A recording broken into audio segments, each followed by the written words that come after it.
Vamos ficar de pé nesse momento, vamos orar ao Senhor.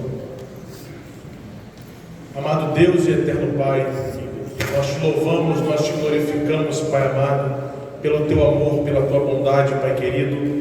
Senhor Deus querido, tu fizeste um dia tão especial para as nossas vidas, como foi o dia de hoje, Pai amado, ao qual o Senhor nos concedeu bênçãos, nos concedeu vitória, Pai, nos concedeu o fôlego de vida, Senhor, nos concedeu a tua proteção, Senhor, o teu cuidado sobre as nossas vidas, Pai.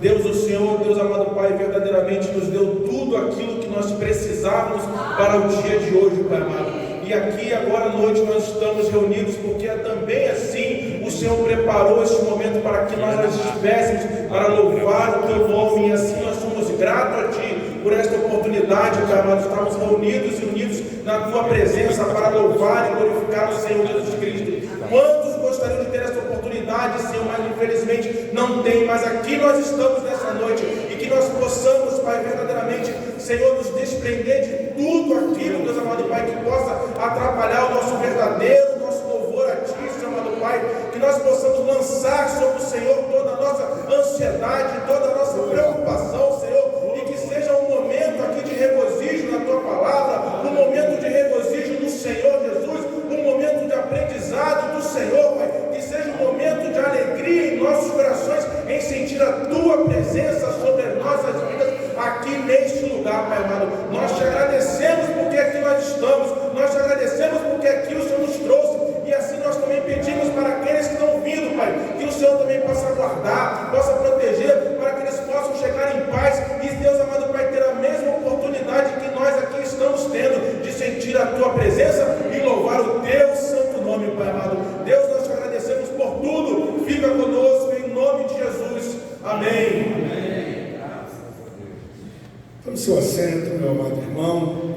Uma vez mais, nós estamos reunidos aqui às quintas-feiras.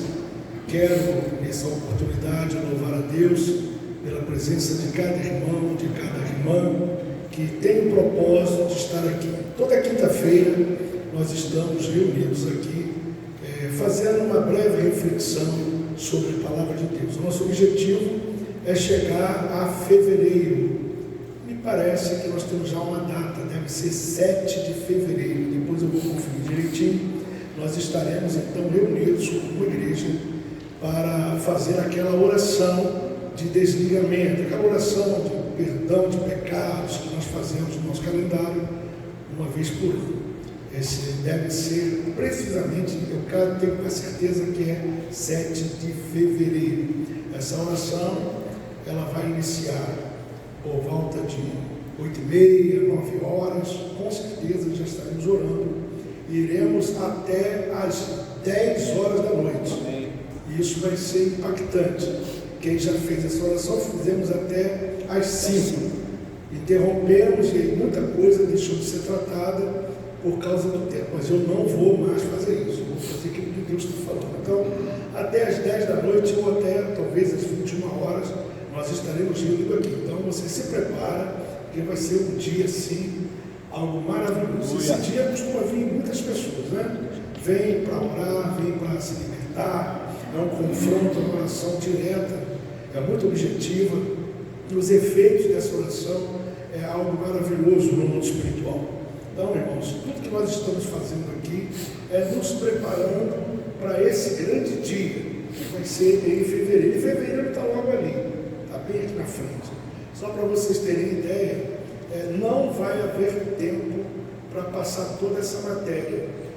Eu olhei aqui, estava olhando agora, aqui quando eu começo a ministrar no tablet, eu faço botar por cada leitura para mim ficar melhor. Costumo ministrar para vocês em torno de 9 a 10 páginas por culto. 9 a 10 páginas por culto. Eu tenho aqui 1.289 páginas. Então, você imagina que a coisa é bem complicada. É muito material e a gente não tem condições de fazer isso em tempo hábil. Okay? Teria que fazer um seminário assim, imenso, muito grande. Então, sem perda de tempo, abra sua Bíblia mesmo sentado. Lucas capítulo 13, verso 10. Lucas capítulo 13, verso 10. Eu estou aproveitando também, nós estamos fazendo agora alguns vídeos e postaremos isso na internet, ok? Você que vai assistir pela internet, não está ao vivo, mas nós vamos postar, ok? Lá no canal da Cura da Alma. Seja bem-vindo, você que vai participar também online, não sei se é online ou offline, não sei o que é isso, mas daqui a pouco você vai ver lá na frente. Muito bem. Lucas capítulo 13, verso 10. E ensinava no sábado, numa das sinagogas, e eis que estava ali uma mulher que tinha um espírito de enfermidade, havia já 18 anos, e andava curvada, e não podia de modo algum endireitar-se. E vendo a Jesus, chamou-a assim e disse-lhe: mulher, está livre da tua enfermidade. E pôs as mãos sobre ela, e logo se endireitou e glorificava a Deus. E tomando a palavra, o príncipe da sinagoga, indignado porque Jesus curava no sábado, disse à multidão: 6 dias há em que é mister trabalhar nestes, pois vinde para seres curados, e não no dia de sábado.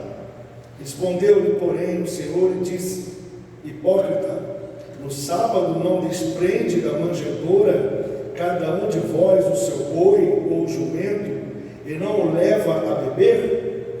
Preste atenção nesse texto. E não convinha soltar desta prisão, no dia de sábado, esta filha de Abraão, a qual há 18 anos Satanás tinha presa.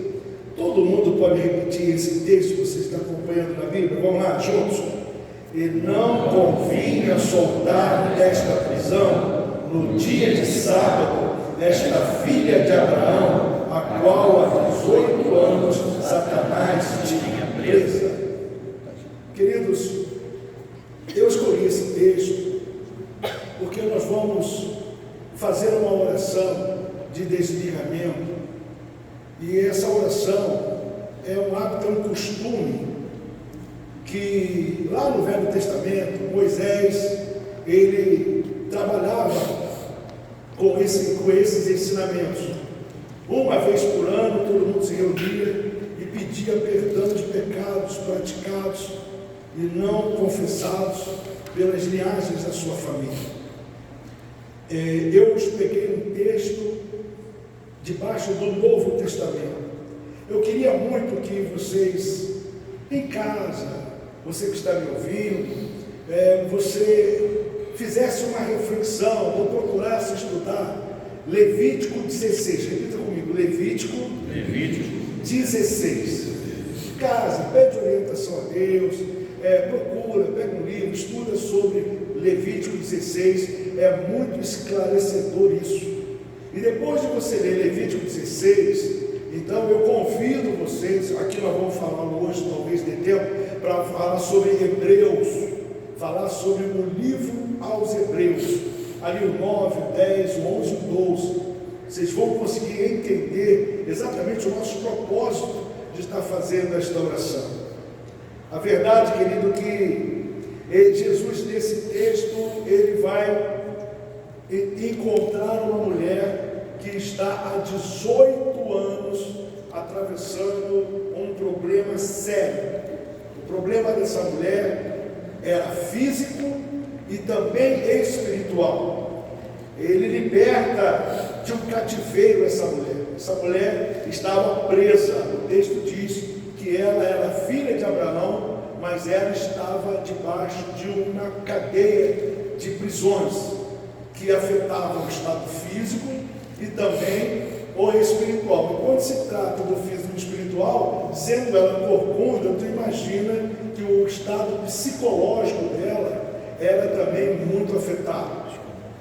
É comum, querido, que dentro das nossas igrejas nós vamos encontrar pessoas com esses problemas, que têm problemas muito sérios na sua linha de comportamento, na sua linha emocional, no seu estado psicológico, e também com problemas físicos e com problemas de aprisionamentos espirituais. Isso eu estou falando aqui no nosso tempo, é muito comum.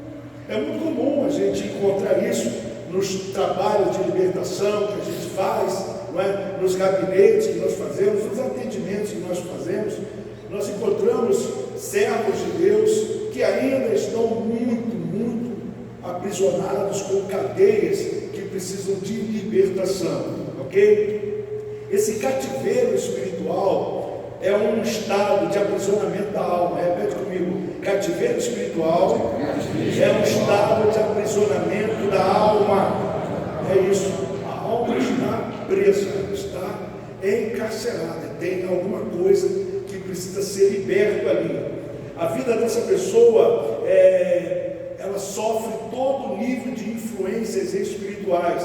Essas influências espirituais, se tratando de alguma coisa de demônio, não é? De demônio, então isso é muito sério, porque é uma ação do mundo das trevas na vida de uma filha de Abraão, de um crente. Essa mulher era crente, essa mulher era uma serva de Deus, ela não estava em outro lugar senão dentro da igreja. E quando o texto diz que Jesus encontrou, ela estava há 18 anos querendo encontrar uma saída para o problema dela. O interessante de tudo é que eu posso conjecturar que a igreja pouco fazia por ela.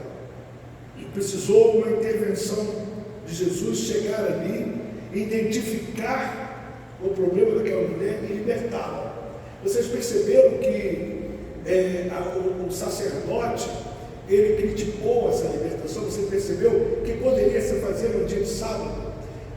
Na verdade, irmãos, não existe dia, não existe momento para o Espírito de Deus agir na nossa vida. Não importa qual seja o dia ou a hora.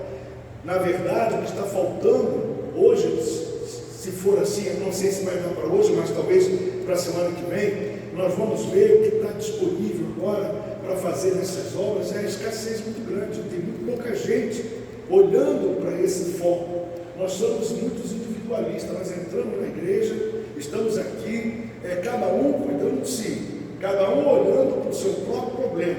Às vezes tem alguém do teu lado que está exatamente com essa mulher aí, precisando de uma palavra, precisando de uma libertação, e a gente não identifica isso. Nós temos que fazer isso, nós temos que entrar na igreja, sabendo que aqui na igreja, ela também é um momento de muita alegria, de muito gozo, mas aqui dentro existem muitas pessoas que estão oprimidas, pessoas que estão precisando de libertação, estão precisando de uma palavra, pessoas que estão precisando de alavancar essa pessoa e colocar aquela autoestima dela para cima, para fazer ela avançar. O aprisionamento é algo muito forte. Quem sofre desses aprisionamentos espirituais, ele fica incapacitado de avançar, ele fica incapacitado de crescer, de se expandir. O papel da igreja deveria ser esse. Jesus nos ensina muita coisa aqui, ou seja, essas influências espirituais, elas trazem problemas sérios na vida do ser humano, como vícios, medos, pessoas com muitas mágoas, pecados não resolvidos e muitos enganos. O diabo, ele trabalha na mente, é por isso que nós temos que estar sempre renovando a nossa mente. Nós temos que estar sempre buscando a Deus com uma renovação do entendimento da palavra que nos liberta. Na verdade, ele é descrito como uma prisão invisível. Ela é invisível, que impede a pessoa de viver a liberdade, impede a pessoa de viver o propósito que é oferecido por Deus. Não são poucas as pessoas que conhecem o Evangelho, sabem aquilo que Jesus representa, sabem o sacrifício de Cristo, ele conhece tudo, ele sabe de tudo sobre o poder libertador da palavra, mas mesmo assim, sabendo e tendo conhecimento, ele não consegue sair. Ele não consegue sair. É como se fosse dentro de uma redoma, que a palavra não consegue penetrar e alocar no coração dessa pessoa a libertação. E não é uma coisa fácil. Essa mulher que estava curvada há 18 anos, ela provavelmente Ruth ouviu muitas palavras de libertação. Ela ouviu muitas palavras, muitos estudos bíblicos, muitas intercessões, muitas orações foram feitas por ela. Eu posso conjecturar que sim. Talvez a igreja local onde ela congregava fizesse trabalhos de libertação, campanhas e mais campanhas, e nada, absolutamente nada, causava efeito na vida dessa mulher. E assim também é com cada um de nós. A libertação, portanto, seria um processo de romper essas amarras. Isso não é uma coisa fácil, isso não é uma coisa simples, não é só uma imposição de mão, não é só uma expulsação de demônios, não. Ela exige daquele que vai fazer esse processo de libertação um empenho, uma dedicação muito grande para fazê-lo. Isso afeta a vida da pessoa. O cativeiro pode interferir na fé das pessoas e também interferir nas decisões que ela toma. E nos relacionamentos, mesmo quando a pessoa frequenta cultos, ela realiza orações, ela faz tudo isso, mas as decisões que ela precisa tomar, aquilo que ela tem que determinar, a fé dela não tem valor algum. Por causa desse aprisionamento, esse cativeiro impede a pessoa de se decidir. Ela sabe que tem que decidir, ela sabe que tem que fazer, ela tem conhecimento do que tem que ser feito, mas não consegue. Isso é muito sério. Pecados não confessados, mágoas não resolvidas, feridas emocionais são apontados como causas comuns que prendem as pessoas em cativeiros espirituais. A raiz de amargura é algo muito sério. A raiz de amargura é algo muito sério. Há pessoas que conseguem conviver dentro da igreja com raiz de amargura. Eu costumo dizer que quem tem mágoa, quem tem raiz de amargura, quem tem esse problema de sentimento, esse negócio é muito sério. É necessário que o Espírito Santo de Deus atue rapidamente nisso. Paulo, ele fala: irai-vos, mas não pequeis, não se põe o sol sobre a vossa ira. A raiz da amargura, quando se fala de raiz, eu sempre olho uma árvore. Se é raiz, é uma planta. E se é uma planta e se tem raiz, ela tem vida. E quanto mais você alimentar essa raiz, mais ela se fortalece.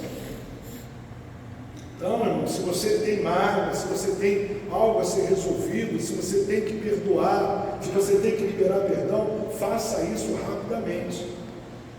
Eu sei que é difícil, mas alimentar isso traz aprisionamento espiritual. É isso. Limitação também no progresso.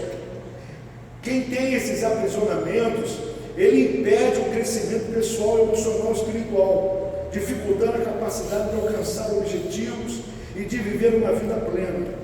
Imagina, você consegue ver pessoas que não crescem, que não evoluem, não adianta, fica anos e anos e anos e anos e não consegue se libertar.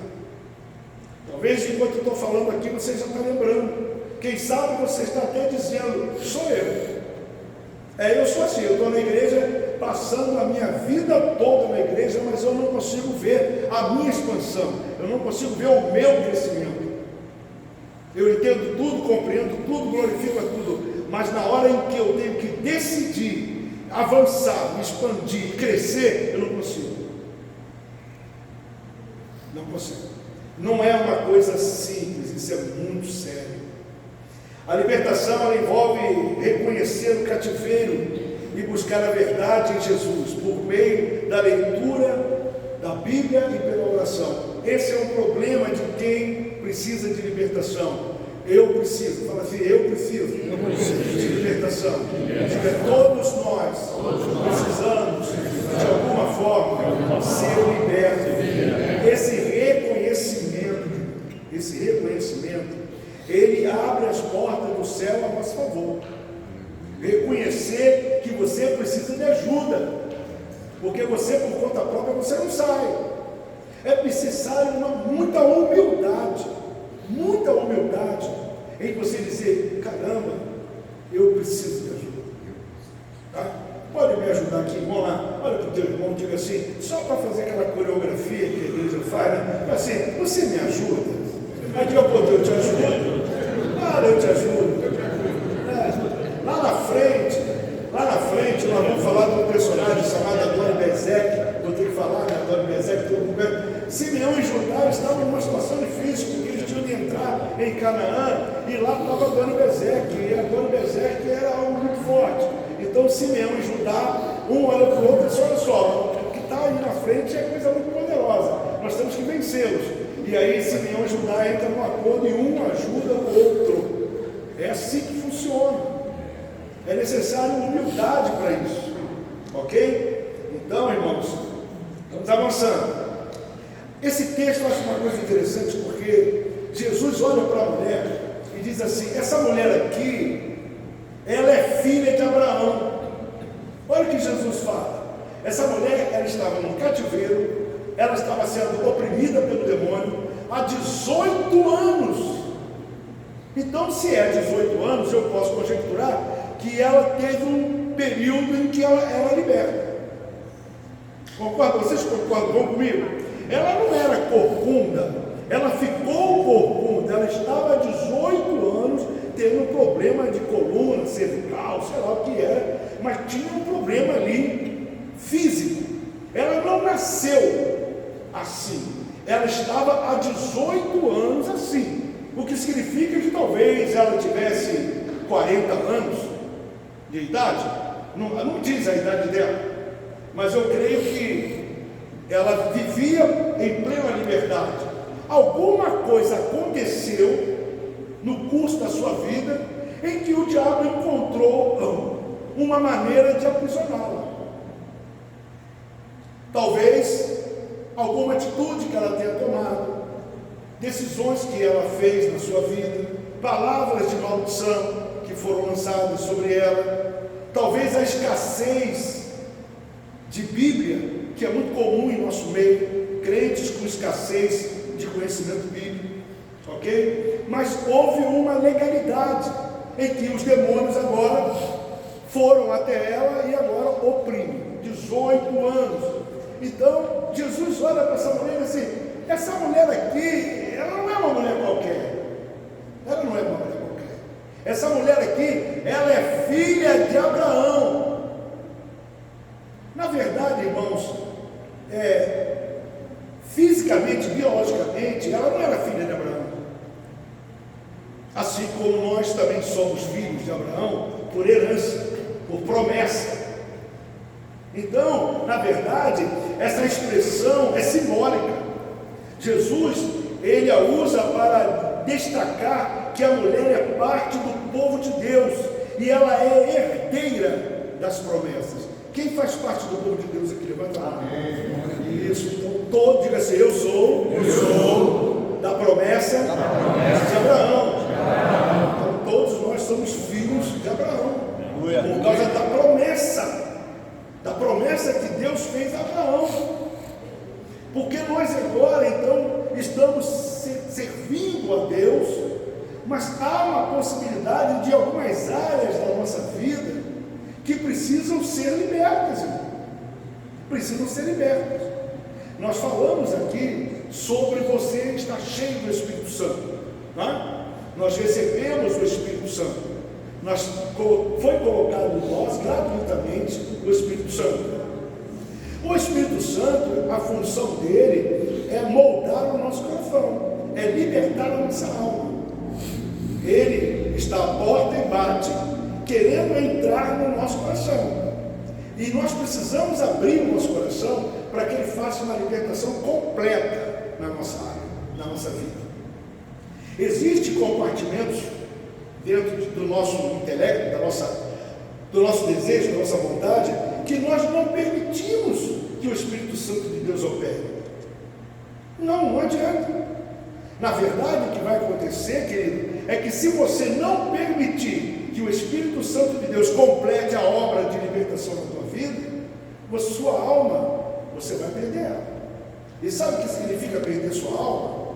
significa que vamos passar o tempo todo na igreja, cheio do Espírito Santo, mas na hora de ajustar conta com Deus, na hora de ajustar conta com Deus, ele vai recolher o Espírito, que é dele, o fôlego de vida, que é dele, a carne, ela para nada presta, e a alma vai dar conta a Deus. E se você tiver algumas coisinhas não resolvidas dentro do seu coração, você sabe onde vai, não sabe?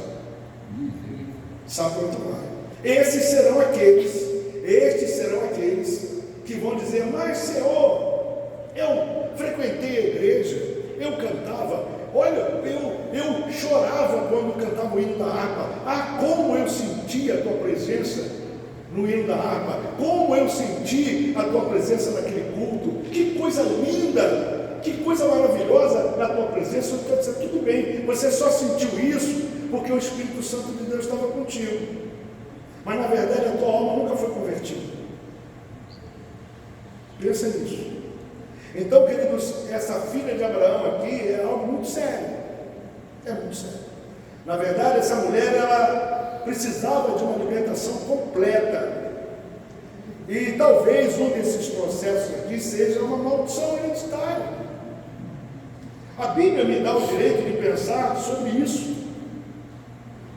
Na sequência de tudo isso, o que nós percebemos é que Jesus está trazendo algo libertador para nós. Nós precisamos ter a humildade de avaliar a nossa vida e a maneira como nós estamos conduzindo a nossa vida. Ter a simplicidade de ver que há áreas da nossa vida que precisam de libertação. Queridos, isso é muito sério.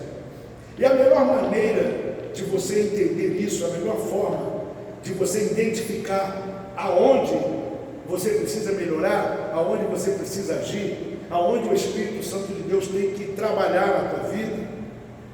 E tem pessoas que têm muito mais de 18 anos, tem pessoas que nasceram, tem 40 anos, 50 anos, 60 anos de idade, 70 anos de idade, prisioneiros. Tem o Espírito Santo, é filho de Abraão, é filho da promessa, mas tem áreas completamente oprimidas na sua vida. Jesus, olhando para essa pessoa, ele manifestou o desejo de libertá-la, para que essa pessoa seja livre. E como é que você vê isso? Como é que você identifica isso? Simples, querido, simples. Você não tem o Espírito Santo de Deus, sim ou não? Nós temos o Espírito Santo? Sim ou não? Sim. Não temos? A função do Espírito Santo não é nos ensinar? A função do Espírito Santo não é nos exortar? Não é de nos libertar? Sim ou não? Sim ou não? É isso, não é? Então presta atenção. Se você tem o Espírito Santo, já não é mais você que vive. Você concorda comigo? Então vamos lá, todo mundo. Já não sou eu que vivo, mas é Cristo que vive em mim. Dá um glória, vai, dá um glória. Maravilha, isso é bonito de se falar, difícil de ser vivido. E como é que você identifica o cinismo e a hipocrisia que nós temos? É pelo fruto que você gera. É pelo fruto. Ninguém melhor para identificar o fruto do Espírito do que você mesmo. Você mesmo. Então você vai lá em Gálatas, no capítulo 5, e você começa a ver Paulo preocupado com uma igreja, que era uma igreja, senhores.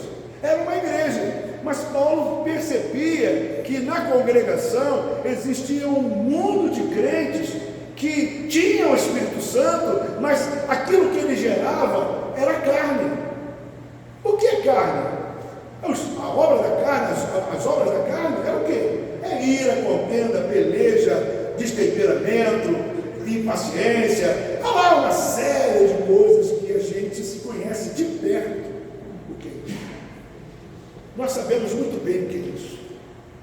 Então, querido, você só é liberto quando você começa a perceber que você está avançando naquilo em que a Bíblia diz: mansidão, paciência, compreensão, amor, domínio próprio.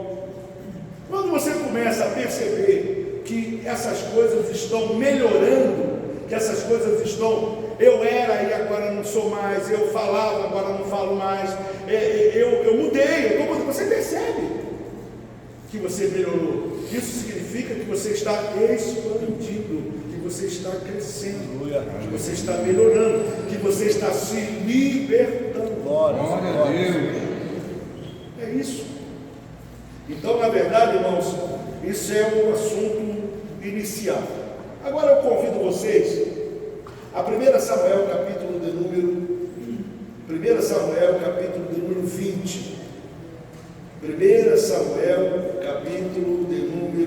20. Amém? E eu vou fazer a leitura do verso 1 ao 6. Então fugiu Davi de Naiote em Ramá, e veio e disse a Jonatas: que fiz eu? Qual é o meu crime? E qual é o meu pecado diante de teu pai, que procura tirar minha vida? E ele lhes disse: tal não suceda, não morrerás. Eis que meu pai não faz coisa alguma grande, nem pequena, sem primeiro me informar. Porque, pois, meu pai me encobriria este negócio? Não será assim. Então Davi tornou a jurar e disse: teu pai sabe muito bem que achei graça aos teus olhos. Por isso disse: não saiba isto Jonatas, para que não se magoe mais. Na verdade, como vive o Senhor e como vive a tua alma, há apenas um passo entre mim e a morte. E disse Jonatas a Davi: o que disser a tua alma, eu farei. Disse Davi a Jonatas: eis que amanhã a lua, eis que amanhã é a lua nova, em que costumo assentar-me com o rei para comer. Porém, deixa-me ir. Esconder-me-ei no campo até a tarde do terceiro dia. Se teu pai notar a minha ausência, dirás: Davi me pediu muito que o deixasse ir correndo a Belém, sua cidade. Presta bem atenção, porquanto se faz lá sacrifício anual para toda a linhagem. E neste dia, toda a congregação de Deus puseram-se em pé e louvaram ao Deus de Israel com hinos e cânticos, tributando a ele a toda honra e glória, e fizeram confissões pelos pecados e pelas iniquidades dos seus pais. Repete isso aqui comigo.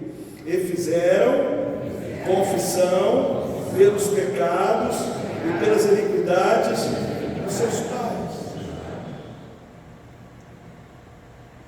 Queridos, esse é o tema central do que vai acontecer em fevereiro.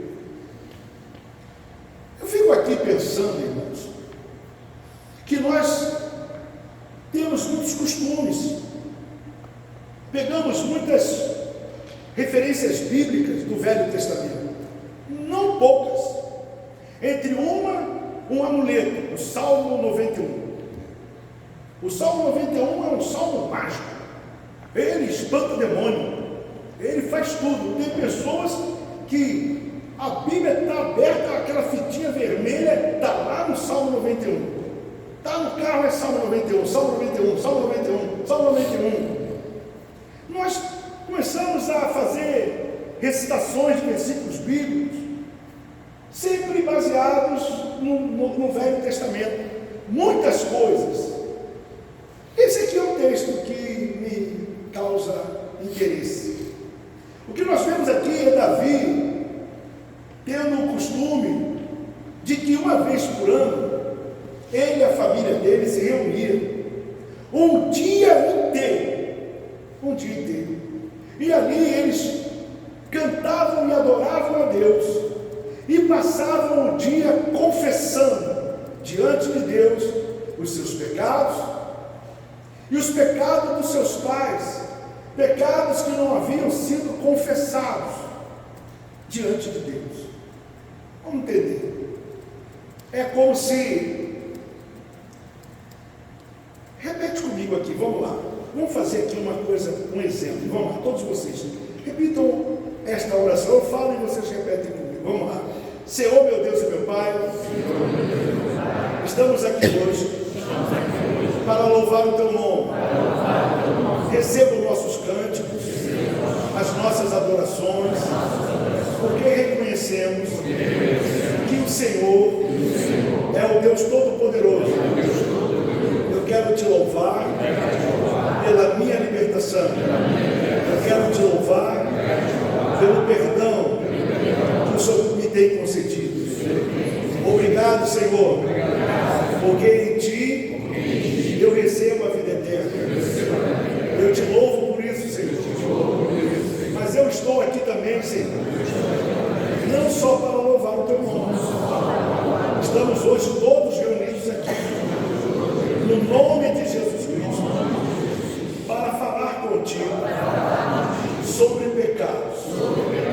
E o Senhor sabe muito bem que eu peco. E se eu disser que eu não tenho pecado, eu estou lhe chamando de mentiroso. E, Senhor, os meus pecados, que não são poucos, eu os quero confessar diante da Tua presença. Reconheço que eu não mereço o Seu perdão, mas eu também conheço o Teu amor e a Tua misericórdia. E é por isso que eu estou aqui. Pai amado, perdoa os meus pecados, cada um deles. Mas também neste dia, eu quero Te pedir, Senhor, perdão pelos pecados que foram praticados pelas linhagens da minha família, até os meus tataravós, os meus tetravós. Se eu fizer uma grande pesquisa, talvez possa descobrir alguns desses pecados, mas eu quero ir muito além dessas linhagens. Estou falando de toda a minha geração, de parentes meus que cometeram muita violência, pecados e mais pecados, e esses não tiveram oportunidade, assim como eu tenho, de falar contigo. Praticaram os pecados, cometeram grandes iniquidades, sacrificaram a demônios, invocaram demônios, fizeram alianças, fizeram abortos, drogas, assassinatos, roubos, invocaram muitos demônios, todas as entidades, de geração a geração, até chegar à minha vida. Pai amado, esses pecados que foram praticados pelas linhagens da minha família nos conduziram ao grande cativeiro. E eu sei muito bem que pecados praticados, não confessados, geram consequências. É possível, Senhor, que algumas consequências desses pecados estejam agora sobre a minha vida e sobre os meus filhos. Eu quero entrar na Tua presença para pedir perdão por esses pecados, que essas iniquidades não venham mais atingir a minha vida. Eu quero ficar liberto disso. Eu preciso da Tua ajuda. Me liberta dessas prisões. Eu quero ser livre dessas consequências. Eu admito, Senhor, que a alma que pecar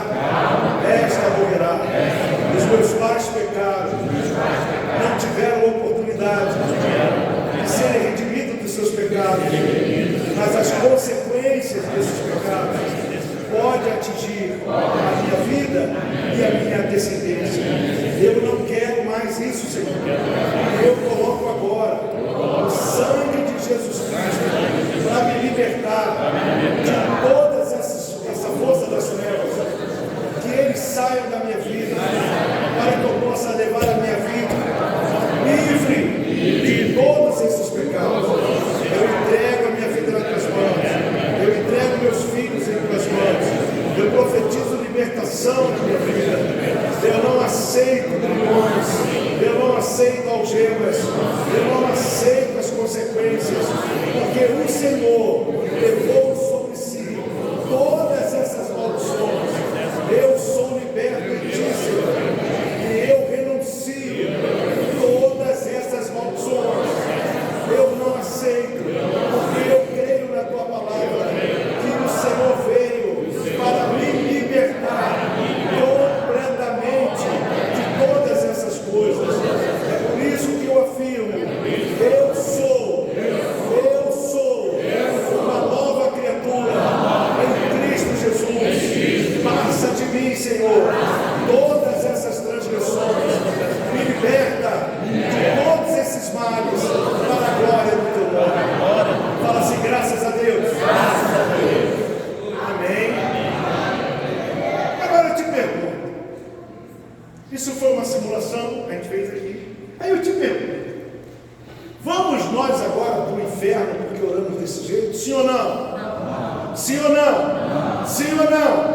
Nós fizemos uma oração. Fizemos uma oração? Fizemos uma oração aqui? Fizemos? Eu percebi que os irmãos concordaram, todo mundo, cada vez que for atuando a voz, todo mundo concordou, ok? Essa oração vai ser feita em fevereiro. Agora imagina, querido, que Deus vai descer fogo do céu e vai matar todo mundo aqui, porque Ele está muito irado porque a gente fez essa oração. Isso vai acontecer sim ou não? Não. Agora eu te pergunto, se nós oramos assim, e por que a gente não faz isso na igreja? Me aponta aí, querido, uma igreja que faça essa oração. Me aponta, irmãs. Me aponta o ciclo de oração. Me aponta as campanhas de libertação. Estamos pecando diante de Deus se fazer isso? Eu estou vendo Davi aqui, que tem um costume anual, de pegar a sua família, reunir a sua casa, no meio da congregação, passar um dia inteiro louvando a Deus e fazendo confissões de pecados praticados pelas linhagens da sua família que não foram confessados diante de Deus.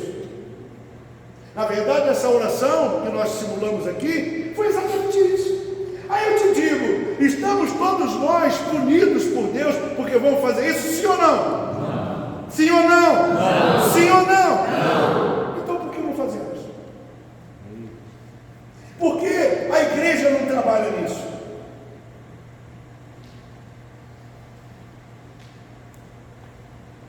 Você consegue entender isso? Alguém pode ler Salmo 51, por favor? Em voz bem alta. Fica de pé e lê bem alto. Salmo 51, me ajuda aí. Quem achar rápido, de pé e bem alto. Tem que ser rápido na Bíblia. Leia bem alto. Tem misericórdia de mim, ó Deus, segundo a tua benignidade. Apaga as minhas transgressões, segundo a multidão das tuas misericórdias.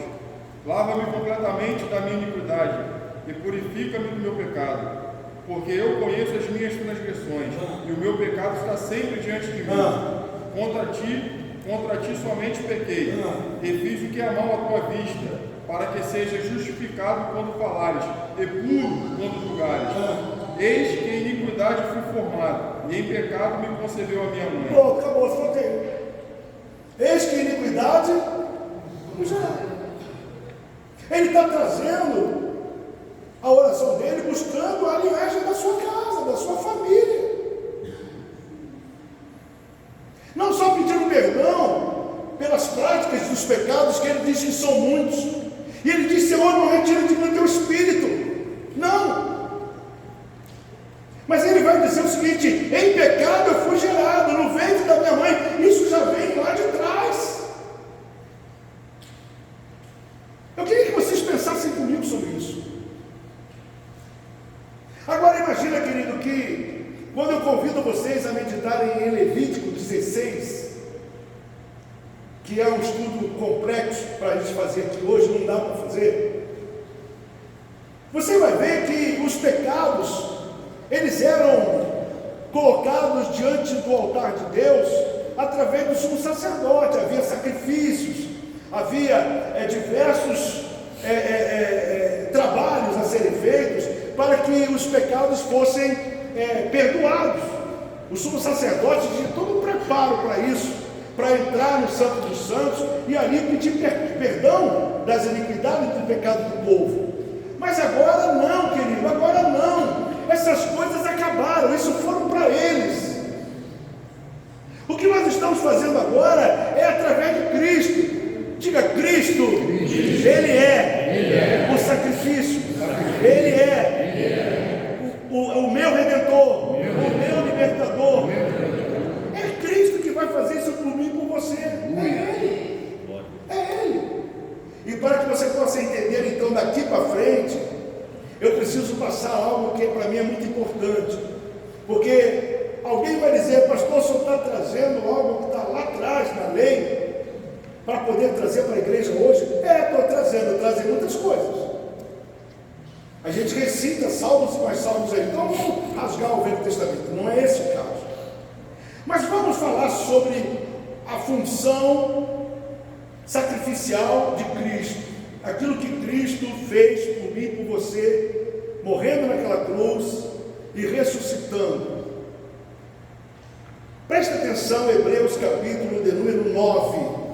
E aí eu quero abrir esse entendimento na sua cabeça para a gente avançar. Hebreus capítulo 9, verso 11. Hebreus 9, 11. Mas vendo Cristo, o sumo sacerdote, o que Cristo é, querido?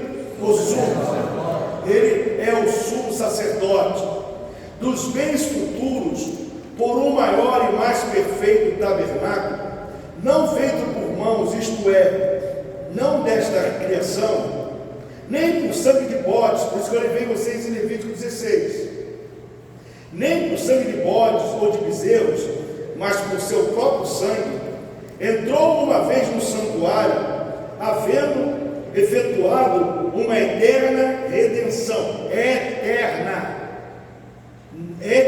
guarda essa palavra.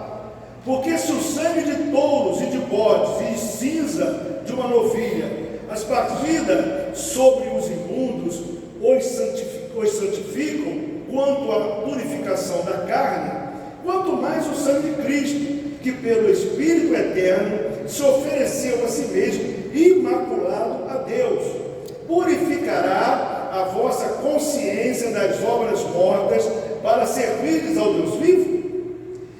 E por isso, Cristo, Ele é mediador de um novo testamento, para que, intervindo a morte, para a remissão das transgressões que havia debaixo do primeiro testamento, os chamados recebam a promessa da herança eterna. Porque onde há testamento, necessário é que intervenha a morte do testador. Porque um testamento tem força onde houve a morte, ou terá ele algum valor enquanto o testador vive? Pelo que também o primeiro não foi consagrado sem sangue, porque, havendo Moisés anunciado a todo o povo todos os mandamentos segundo a lei, tomou o sangue de bezerros e dos bodes com água, lã, púrpura, esopo, e os aspergiu, tanto o mesmo livro como todo o povo, dizendo: este é o sangue do testamento que Deus vos tem mandado. E semelhantemente aspergiu com sangue os tabernáculos e todos os vasos do ministério. E quase todas as coisas, segundo a lei, se purificam com sangue, e sem derramamento de sangue não há remissão. De sorte que era bem necessário que as figuras das coisas que estão no céu assim se purificassem, mas as próprias coisas celestiais com sacrifícios melhores do que estes. Porque Cristo não entrou num santuário feito por mãos, figura do verdadeiro, porém no mesmo céu, para agora comparecer por nós perante a face de Deus. Nem também para si mesmo se oferecer muitas vezes como sumo sacerdote cada ano entra no santuário com sangue alheio. De outra maneira, necessário lhe fora padecer muitas vezes, desde a fundação do mundo. Mas agora, na consumação dos séculos, uma vez se manifestou para aniquilar o pecado pelo sacrifício de si mesmo. E como aos homens está ordenado morrerem uma só vez, vindo depois o juízo, assim também Cristo, oferecendo-se uma vez para tirar os pecados de muitos, aparecerá segunda vez sem pecado aos que esperam para a salvação. Queridos, louvado seja Deus. Glória a Deus. Esse texto mostra que Jesus, ele é considerado o mediador entre Deus e os homens.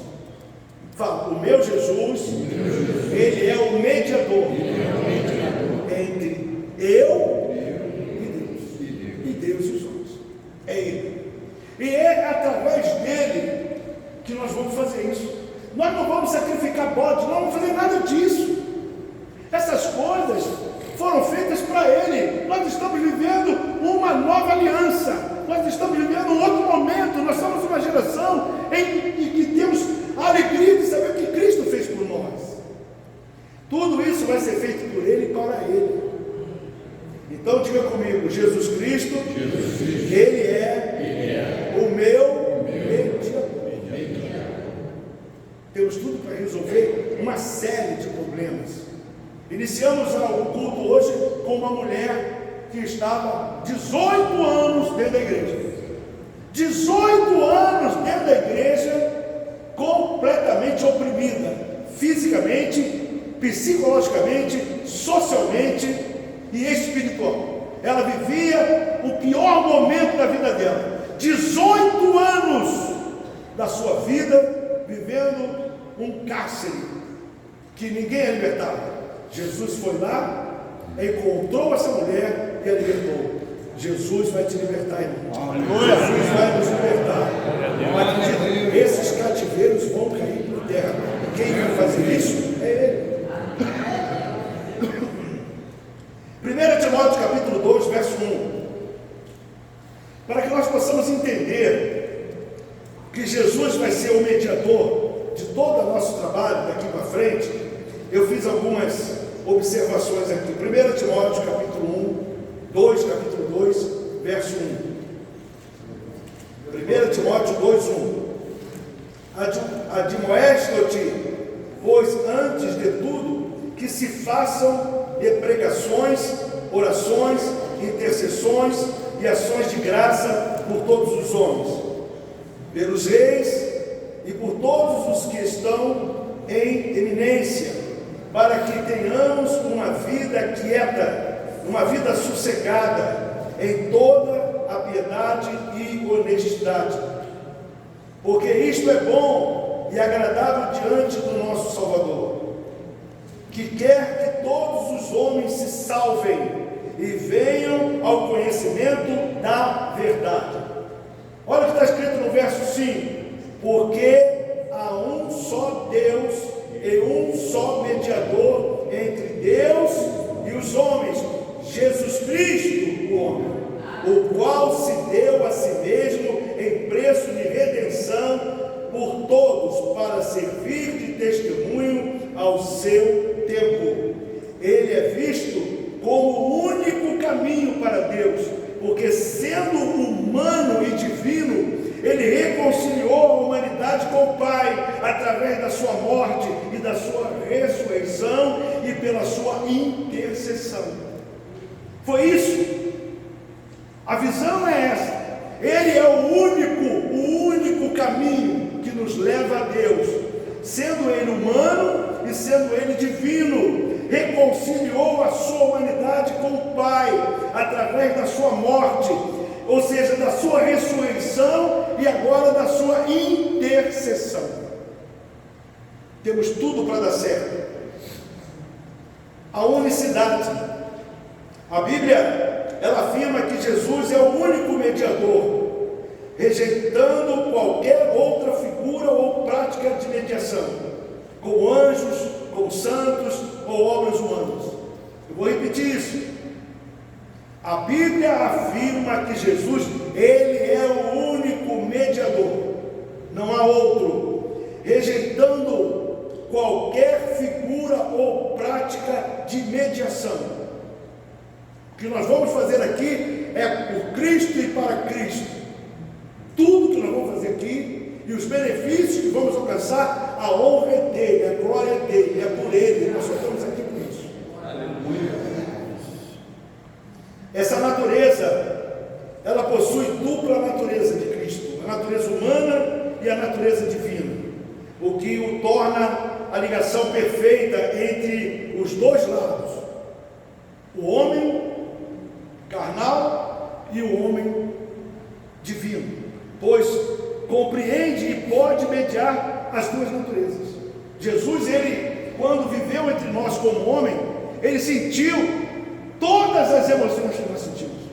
Ele passou por todas as tentações que nós passamos. É por isso que ele diz: tende bom ânimo, porque eu venci. E se ele venceu, nós também venceremos. Qual é a missão? A mediação de Jesus, ela é central para o cristianismo, para toda a igreja. Ele se deu como resgate por todos. Diga: Jesus foi o meu resgate. Ou seja, oferecendo salvação, intercedendo por cada um de nós diante de Deus. Ora, João 17, é isso? Eles ouviram a minha palavra, receberam a minha palavra, e agora ele diz: eu sou deles, eles são meus, somos um só. Eles estão no mundo, mas não pertencem ao mundo. E aí tem um problema, né? Ele diz: o mundo os odiou por causa de mim. É por isso que eu bato tanto nos costumes do mundo, nessas tradições do mundo. Ok? Agora vê só, como é que nós vamos chegar em fevereiro? Um acesso direto, querido. Tudo isso é Bíblia. O acesso direto é por meio de Cristo, não vai ser outro caminho. O que nós vamos fazer aqui em fevereiro é através de Cristo. Ok? Não tem amuleto, não tem florzinha, não tem garrafinha d'água, não tem sal grosso, não tem saco de cimento, não tem vassoura. Não existe isso. Nós diga: eu tenho acesso direto ao trono de Deus. Aleluia. É isso. João 17, 21. Tudo que tu pedir ao Pai, crendo, vai ser feito. Então, na verdade, esse acesso, ele é direto, ele é livre. Eu sei, sem a necessidade de outros intermediários. Eu não preciso criar nenhum tipo de a chave que abre as portas do céu. Eu acredito que tem igrejas que eu vi essa semana aí. Não sei se vocês viram. Rapaz, eu vi um mundo de chave. Chave que abre isso, chave que abre aquilo, chave que abre aquilo. Tinha umas 10 mil chaves. Vai ser distribuído numa igreja qualquer. Se quiser, pode ir lá, eu autorizo. É ouro, deve ser ouro. Ou então imita ouro. Chave para abrir tudo. E a pessoa vai pendurar. O que é isso aí? É a chave. É a chave. Você não precisa disso. Você precisa abrir o teu coração para que essas coisas sejam feitas. Interessante é que Jesus, a frase que eu escolhi aqui para fazer com que Jesus seja o centro do nosso objetivo, eu peguei assim: olha o que Jesus fala: perdoados estão os seus pecados. Eu vou repetir. Jesus olha para mim, ele olha para você, ele olha para a igreja e diz: igreja, perdoados estão os teus pecados. Aleluia. A mulher está 18 anos encurvada, 18 anos encurvada. Jesus olha o aprisionamento, vai lá, coloca as mãos: olha, teus pecados estão perdoados, acabou, levanta, começa a andar. E eu usei esse texto aqui porque é uma citação bíblica.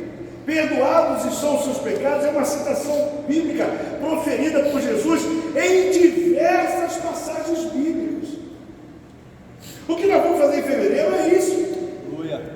Quando terminar o culto, nós vamos ouvir o Senhor dizer à igreja: perdoados são os seus pecados. Acabou, chega, estou livre. Perdoados são os teus pecados. Abre para mim no livro de Lucas, no capítulo 7. Lucas, capítulo 7, verso 46. Lucas 7, 46. Por isso te digo que os seus muitos pecados lhes são perdoados, porque muito amou, mas aquele a quem pouco é perdoado, pouco ama. E disse a ela: os teus pecados te são perdoados. E eis que estavam à mesa e começaram a dizer entre si: quem é este que até perdoa os pecados? Esse é o Jesus. Esse é o Jesus que encontra com o oprimido, que encontra com a pessoa encarcerada, que encontra com a pessoa com prisões espirituais. É o caso desta mulher. Essa mulher toma uma decisão e agora ela recebe uma recompensa. E Jesus está dizendo para ela, olhou para ela e disse: mulher, perdoados estão os teus pecados. E essa mulher ficou livre. Não só esse. Aí mesmo em Lucas capítulo 5, verso 17. Lucas 5, 17. E aconteceu que em um daqueles dias estava ensinando, estavam ali assentados fariseus e doutores da lei, que tinham vindo de todas as aldeias da Galileia e da Judéia, e também de Jerusalém. E a virtude do Senhor estava com ele para curar.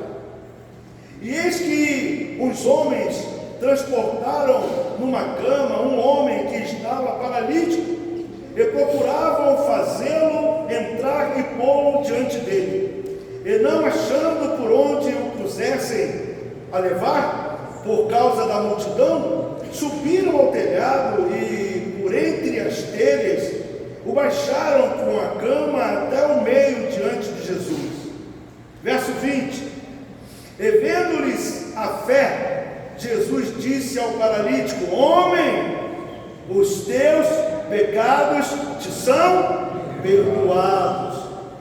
E os escribas e os fariseus começaram a razoar, dizendo: quem é este que diz blasfêmias?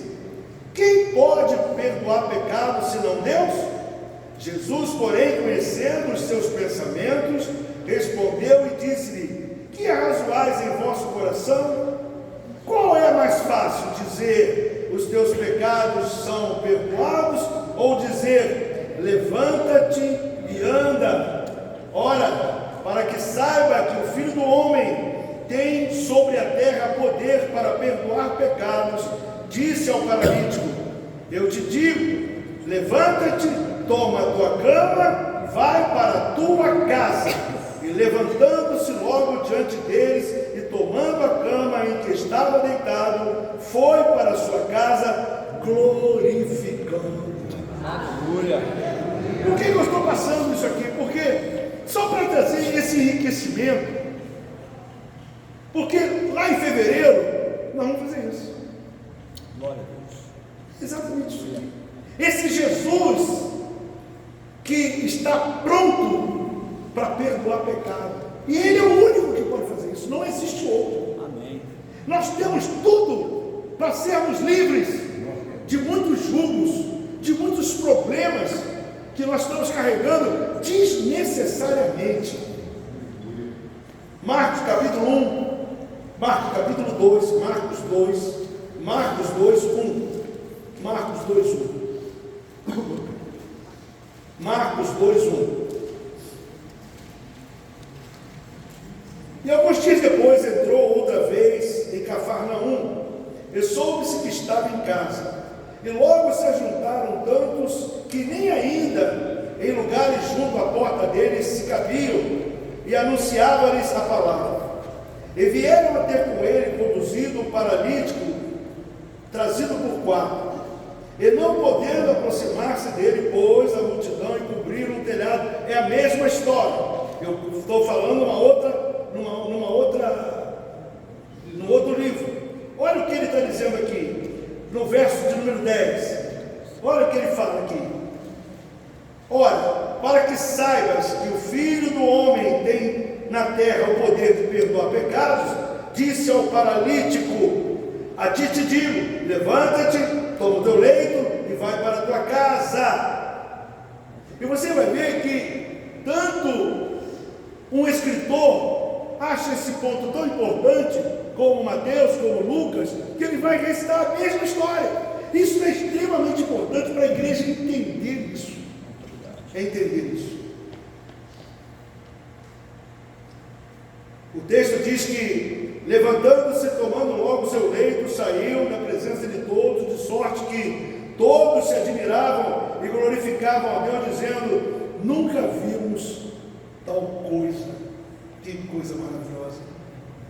Então, queridos, Jesus Cristo, Ele é esse elo que vai nos libertar de todas essas prisões que nós conhecemos bem de perto. Eu vou adiantar isso aqui, ok? Vamos lá, eu quero pegar um texto.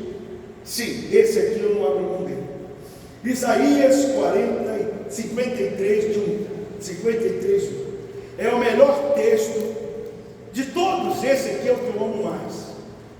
Isaías 53, 1, que mostra aquilo que Jesus fez por nós, que você vai sempre olhar. Para você entender isso, querido, você tem que ler Levítico 16, guarda isso, para quem tem interesse em Levítico 16, e agora você pega Levítico 16 e vai aos Hebreus, que aí você vai entender o que vai acontecer em fevereiro, ok? Isaías 53, 1. Quem deu crédito para a nossa pregação? E a quem se manifestou o braço do Senhor? Porque foi subindo como renovo perante ele, e como raiz de uma terra seca, não tinha parecer nem formosura. E olhando para nós, e olhando nós para ele, nenhuma beleza víamos para que o desejássemos. Era desprezado e o mais indigno entre os homens, homem de dores, experimentado nos trabalhos, e como um que os homens escondiam o seu rosto. Era desprezado e não fazendo caso algum. Verdadeiramente, ele tomou sobre si as nossas enfermidades. Preste atenção, querido. Ele levou sobre si as nossas enfermidades, as nossas dores levou sobre si. E nos reputamos por aflito, ferido de Deus e oprimido. Mas ele foi ferido pelas nossas transgressões e moído pelas nossas iniquidades. O castigo que nos traz a paz estava sobre ele, e pelas suas pisaduras nós fomos sarados. Todos nós andamos desgarrados como ovelhas, cada um se desviava pelo seu caminho, mas o Senhor fez cair sobre ele a iniquidade de todos nós. Ele foi oprimido, mas não abriu a sua boca. Como um cordeiro foi levado ao matadouro, e como a ovelha muda perante os seus tosqueadores, ele não abriu a sua boca. Da opressão e do juízo foi tirado. E a quem contará o tempo da sua vida? Porquanto foi cortado da terra dos viventes, e pela transgressão do meu povo foi ele atingido. E puseram em sua sepultura com os ímpios e com o rico na sua morte, porquanto nunca fez injustiça, nem houve engano na sua boca. Todavia, o Senhor agradou em moê-lo, fazendo-o enfermar, quando a sua alma se puser por expiação do pecado. Vou repetir: quando a sua alma se puser por expiação do pecado, verá a sua posteridade, prolongará os seus dias, e o bom prazer do Senhor prosperará na sua mão.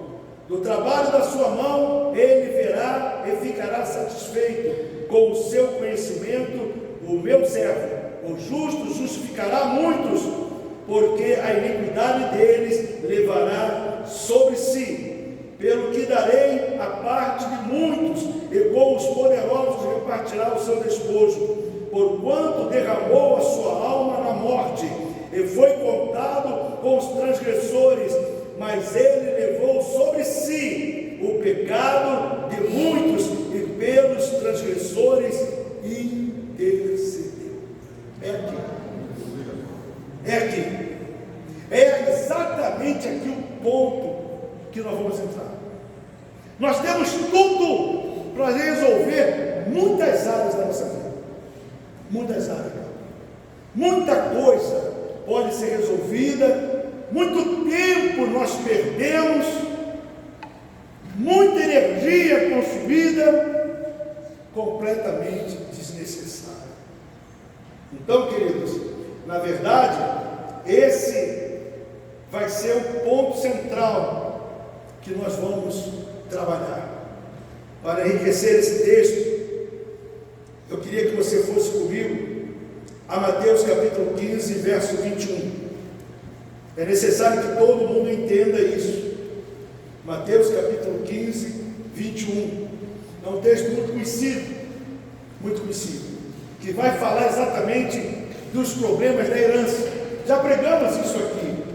Talvez a maioria dos irmãos já tenham visto essa mensagem, mas eu resolvi colocá-la aqui para que haja entendimento, um amplo entendimento do que nós vamos fazer, ok? Mateus capítulo 15, verso 21. E partindo Jesus ali, foi para as partes de Tiro e de Sidom. E eis que uma mulher cananeia, que saíra daquelas cegarias, clamou dizendo: Filho de Davi, tem misericórdia de mim, que a minha filha está miseravelmente endemoniada. Presta atenção, queridos.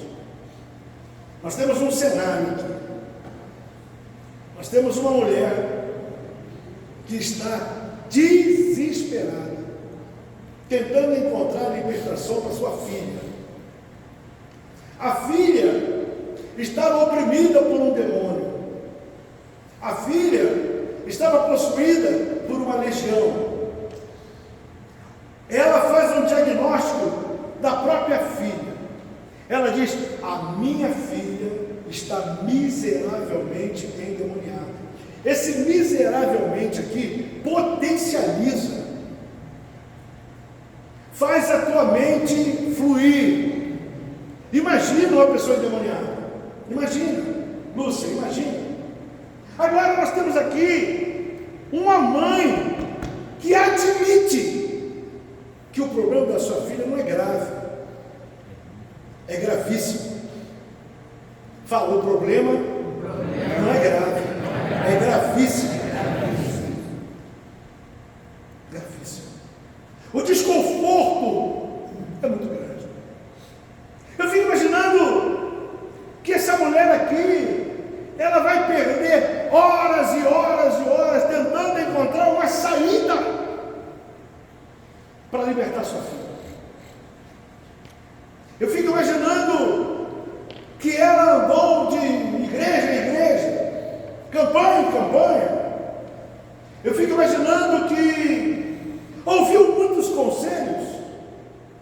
Talvez não poucos apontaram para ela e disse: sabe por que tua filha está endemoniada?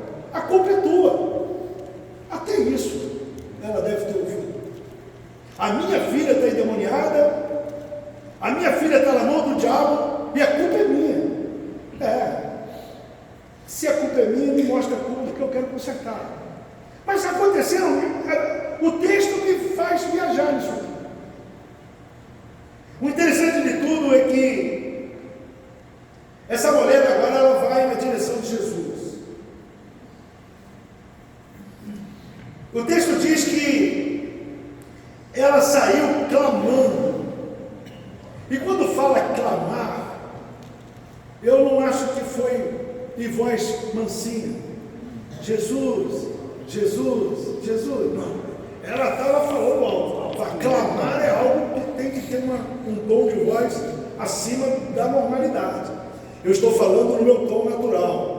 Esse é o meu tom natural. Jesus, eu te louvo. Jesus, tu és um Deus maravilhoso. Jesus, filho de Davi, significa que é o grito da alma.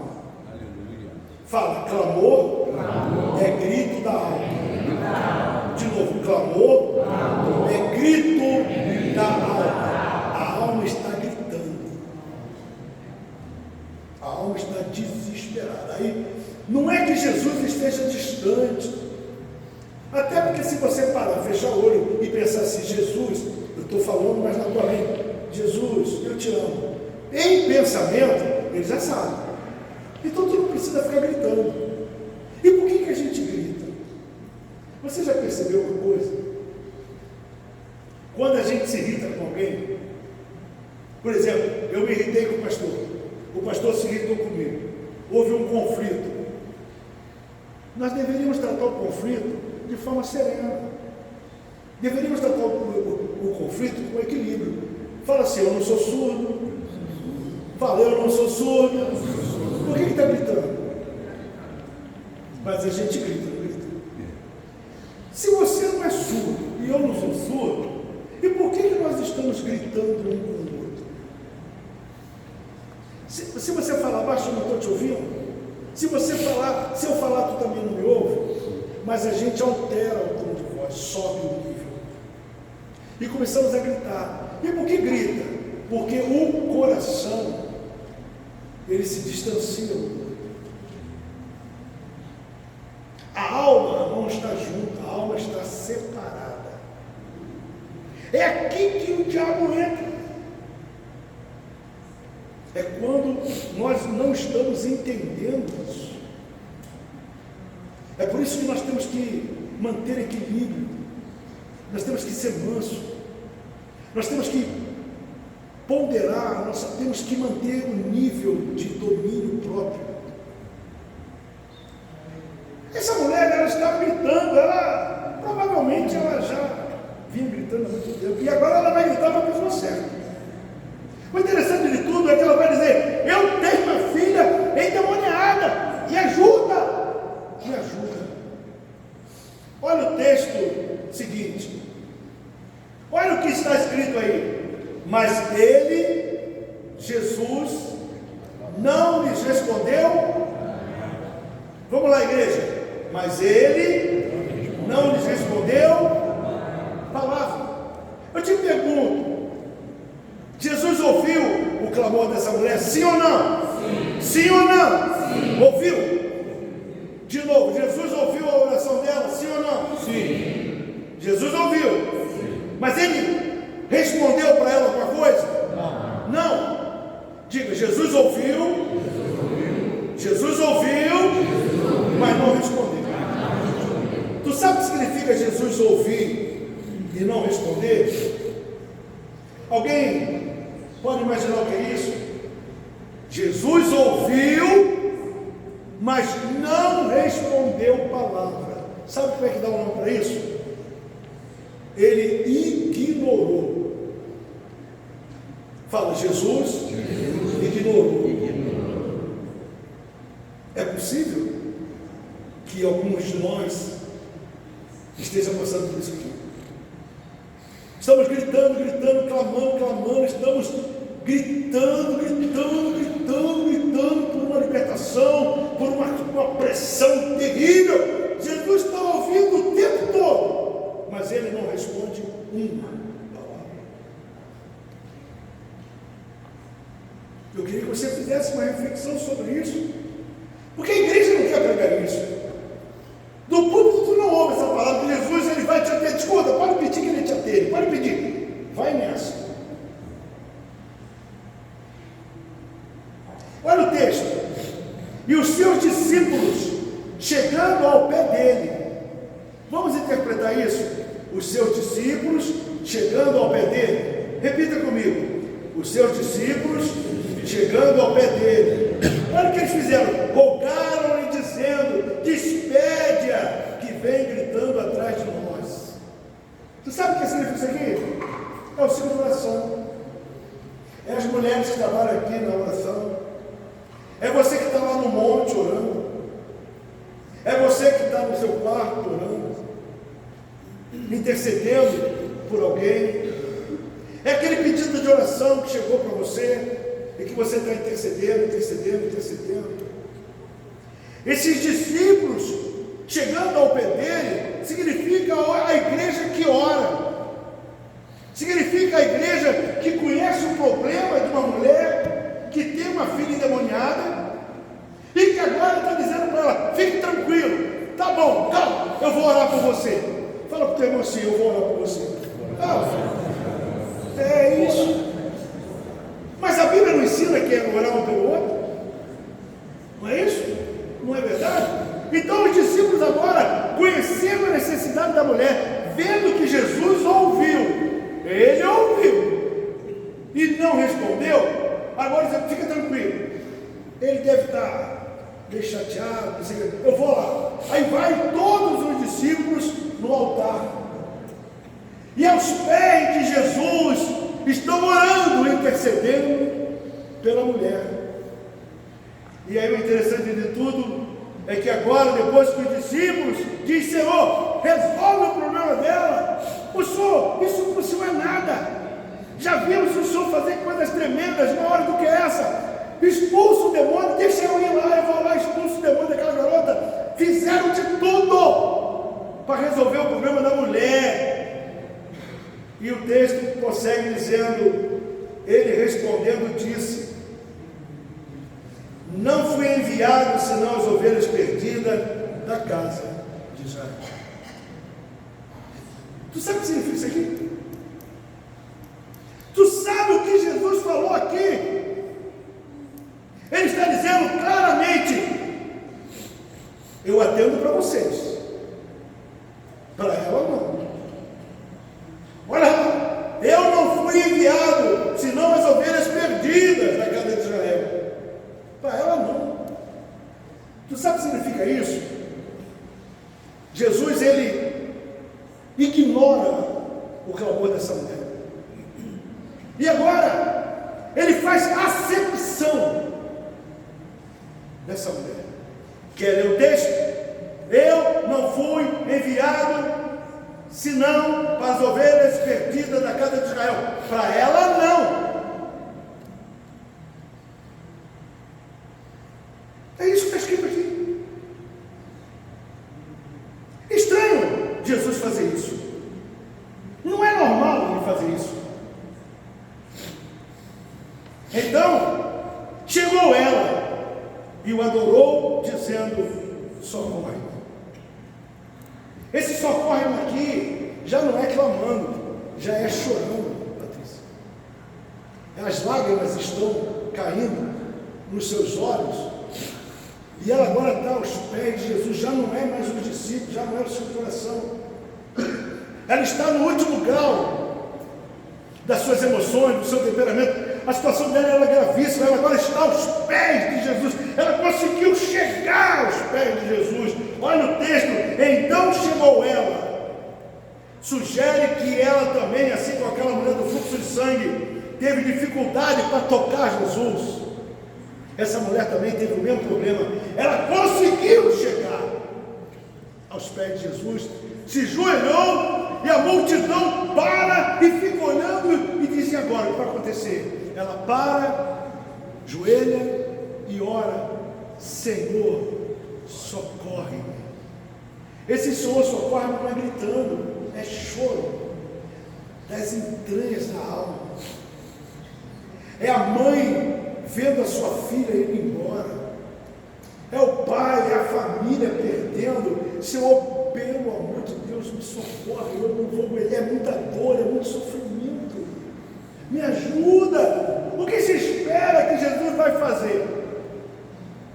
A multidão agora para e fica olhando e diz: agora não, agora diante desse cenário as coisas vão ser resolvidas.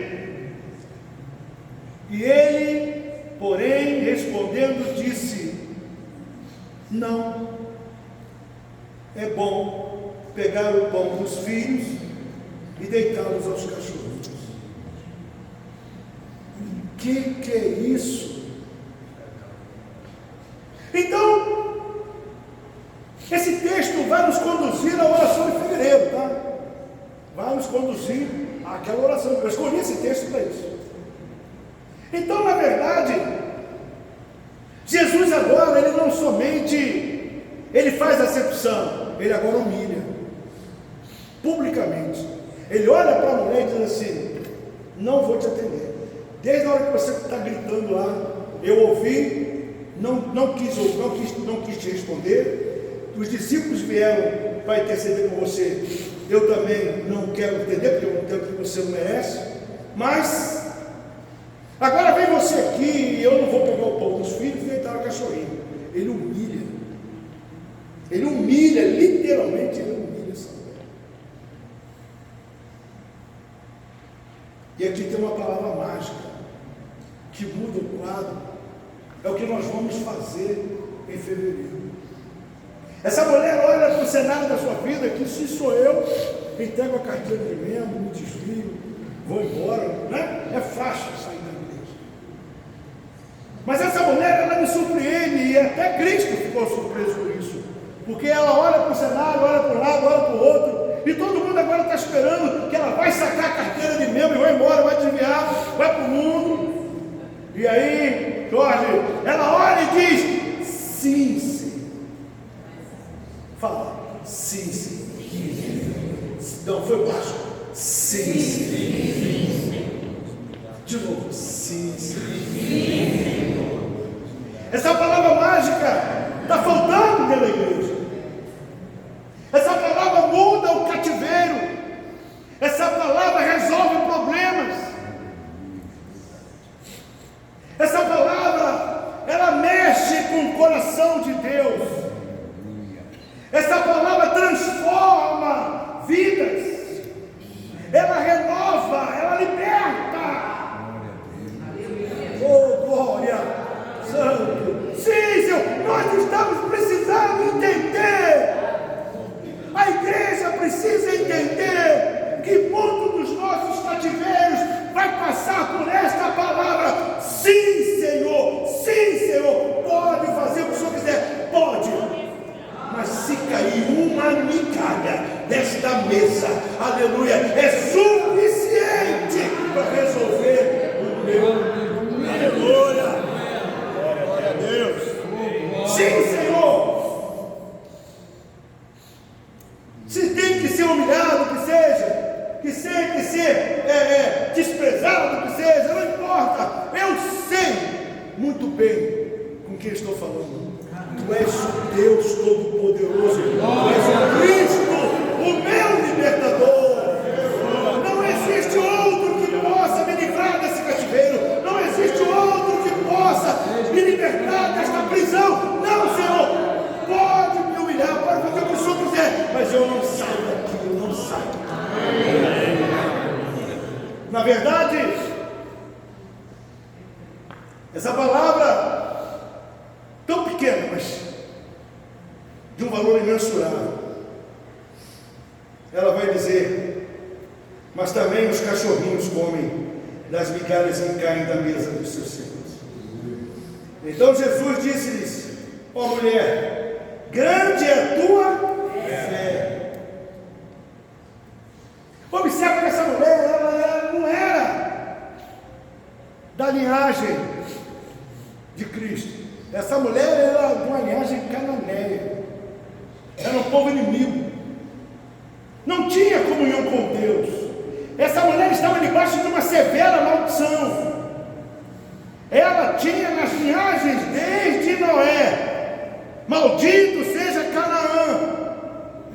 Ela fazia parte dessa árvore genealógica. Tocou a musiquinha já? Meu Pai Santo. E esse texto diz: seja feito para contigo, mulher, conforme desejas o teu coração. E desde aquela hora sua filha ficou santa. Aleluia. Presta atenção aqui, irmãos. Semana que vem nós vamos explorar um pouco mais esse assunto. Na verdade, esse texto final aqui disse: ó mulher, grande é a tua fé.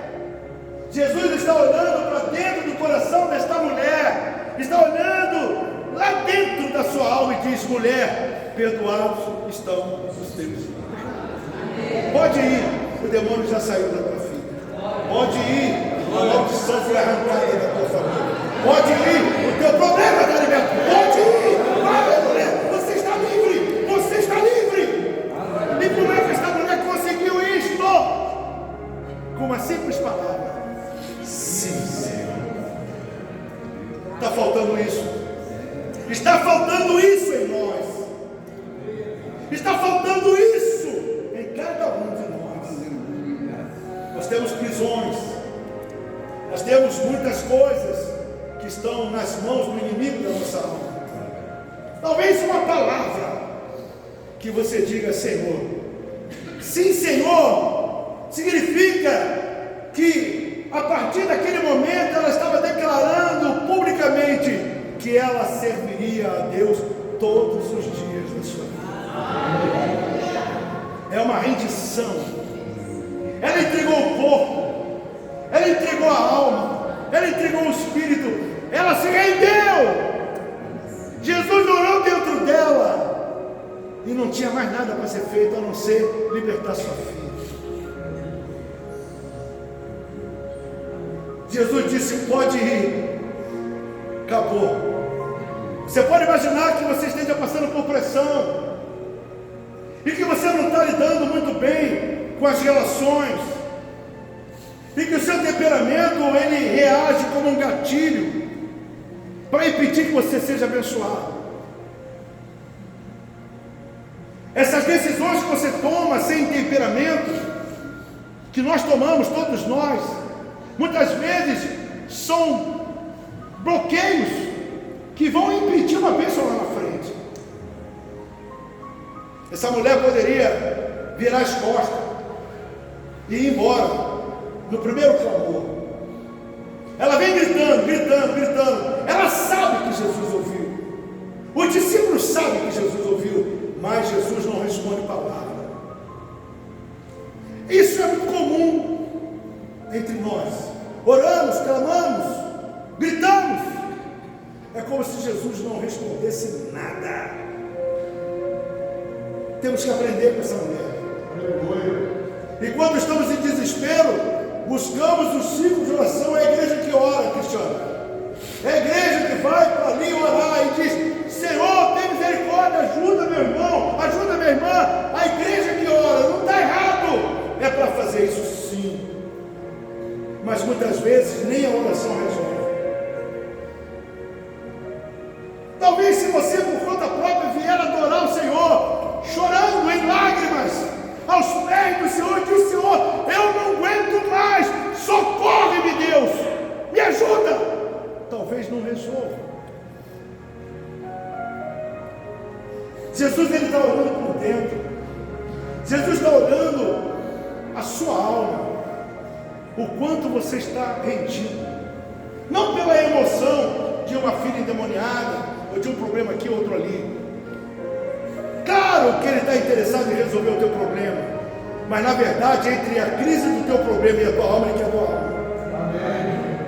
E ele vai olhar a alma, e essa mulher agora, ela lança a mágica. E ela, sim, Senhor, coração rendido. Semana que vem nós vamos falar sobre a Dona Bezek, que tem a ver com essa mulher aqui. Ok? E depois, na quinta-feira, eu vou entrar com os guerreiros unidos. Agora nós vamos entrar numa outra fase. A fase é onde nós vamos completamente se alistar. Nós vamos ficar numa fileira. Daqui até fevereiro, nós vamos nos enfileirar, nos preparar para aquele combate. Até agora foi só a mensagem. A partir da quinta-feira que vem, nós vamos nos enfileirar. Nós vamos pegar as armas e vamos nos preparar para essa guerra. Fechado? Amém. Deus abençoe, muito obrigado.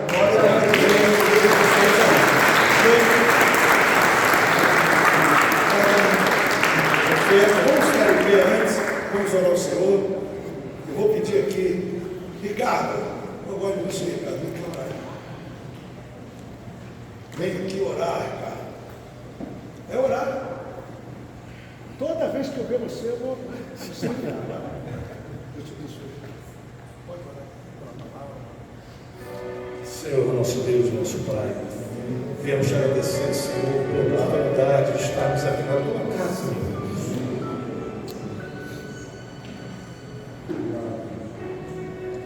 Te agradecer por mais um dia de oportunidade de estar aqui, Senhor. Muito obrigado. Toma o teu povo na tua mão, obrigado pela tua palavra. Obrigado, Senhor, por mais esse dia, obrigado pelo pastor Roberto, por esse ministério. Abençoa cada família, cada um está aqui, Senhor. Nos prepara, nos dá força, Senhor. Nos dá liderança, meu Pai querido, pastor João, teu servo. Olha esse combate, meu Pai, 17 de fevereiro. Que as pessoas que entrarem por essas portas, Senhor, venham ser libertas e possam se prostrar diante de Ti, Senhor. Sim, Senhor. Estamos aqui. Obrigado pela tua graça, pela tua misericórdia. Obrigado pelas tuas maravilhas, Senhor, e por tudo que tem feito de bom para nós. Obrigado pela tua paciência, pela sua longanimidade, Senhor, perante os nossos pecados e as nossas transgressões. Obrigado, meu Senhor, por tudo, Senhor. Abençoa essa casa, esse ministério, essa igreja. O pastor Gilberto, o Senhor, dá sabedoria cada dia mais para conduzir o seu rebanho, Senhor. E naquele grande dia, entregar a sua igreja nas tuas mãos. Obrigado, Senhor. Obrigado. Graças a Deus. Tome seu assento, meu irmão. Obrigado. Irmãos, nós vamos ofertar ao Senhor aqueles que podem. Essa semana eu recebi aqui um pastor amigo meu, grande amigo meu, e ele conversando, né, sobre essa carência financeira no meio da igreja. Parece que nós estamos atravessando um período onde está havendo um êxodo com relação às entradas da igreja. Queridos, eu falei com o pastor aqui que eu vou falar para vocês. Essa igreja aqui, ela não é nossa, não é minha, não é sua. Essa igreja é do Senhor. Cabe a nós, mantenedores dessa casa. Somos nós. Somos nós que vamos manter esta igreja. Somos nós que vamos manter as luzes acesas, a água que chega, os funcionários que trabalham aqui, a estrutura, aquilo que foi feito, aquilo que há de ser feito, tudo passa pela bondade e gratidão daquele que oferta. A igreja não tem subsídio de governo. Todas as coisas que nós estamos fazendo aqui, somos nós que estamos fazendo para a glória do Senhor.